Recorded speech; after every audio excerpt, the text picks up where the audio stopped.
everyone, Coach Jasmine here, and it's Saturday.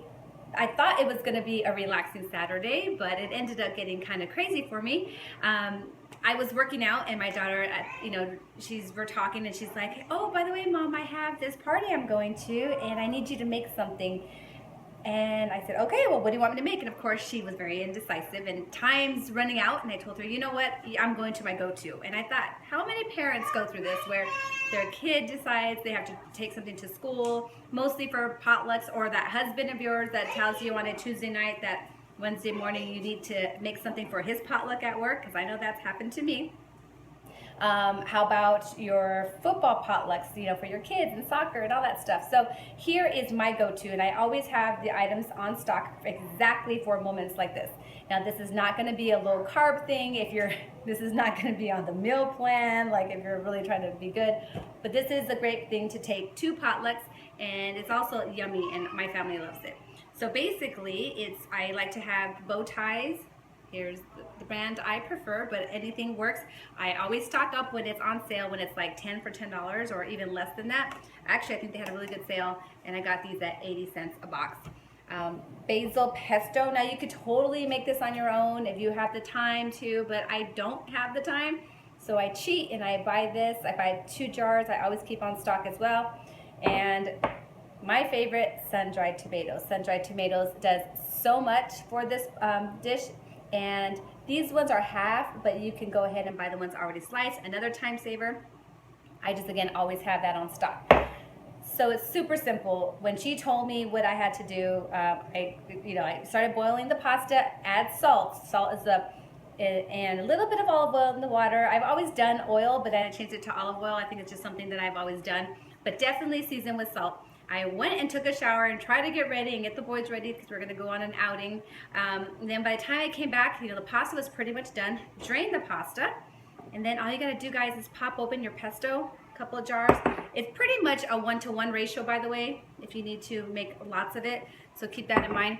And just mix it all up. And this is a great thing to do because you can eat it hot, you can eat it cold. If you're at a summer type party where you don't want to have those mayonnaise type of things, this is perfect because it can actually, sit out for a longer period of time. So that's another reason I like this. I love it for the holidays because you've got your Christmas colors, your green and your reds, and you can really mix it up.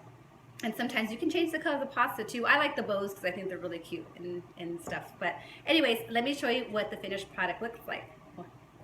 At this point, I've already mixed in the pesto with the pasta.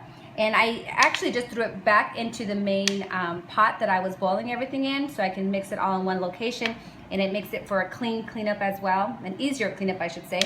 And I chopped up the sun-dried tomatoes, and I really like these cutting boards because they're very flexible.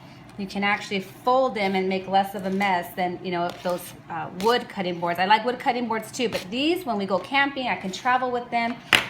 Another tip, I don't know, I bought these for a while ago, but you can actually buy placemats, like the plastic placemats, and when they go on sale, like for $1 at Target or somewhere, I buy those too. And if they really don't go with my decor, I really don't care because I can use them as cutting boards again. And they're good for the kids too, because the kids can each have their own when we're baking and that kind of stuff. So again, guys, all we're gonna do is put and garnish here with the sweet tomatoes, sun-dried tomatoes, and make sure you give it a quick toss. And another tip, as I always keep these aluminum foil containers on hand because I don't want my nice stuff going missing at a kid's house or at the potluck at work, wherever they end up, because you know how it can be. You'll never see your product again. So that's it. Pretty simple. Put some foil on it and send your family member on their way. So that's it, guys. It took me about $10. Approximately $10 for this full dish, and there's still actually quite a bit more back here. I'm gonna put that in a different batch. So there's lots and lots of food to feed big families, big groups of kids, potlucks, and it's a really cost-effective way to make your money stretch and to feel like you're really given a really, really yummy dish. So for more information on this recipe, just check the link below. You can go to jasminerendon.com as well. And the recipe will be there with all the ingredients. And if it took me 10 minutes, maybe 15 minutes, the longest part is watching the noodles boil, literally. I took a shower, I came back out, I tried to get ready, and then once it was done, tossed it all in. So it's super, super quick as well. So if you're ever in the pinch, remember this, go to it, give it a try. I'd love to hear if you try this recipe out. Make sure to subscribe to this channel and check out the link for the full recipe, and send me a message if you ever do get to give this a shot. Talk to you soon. Bye.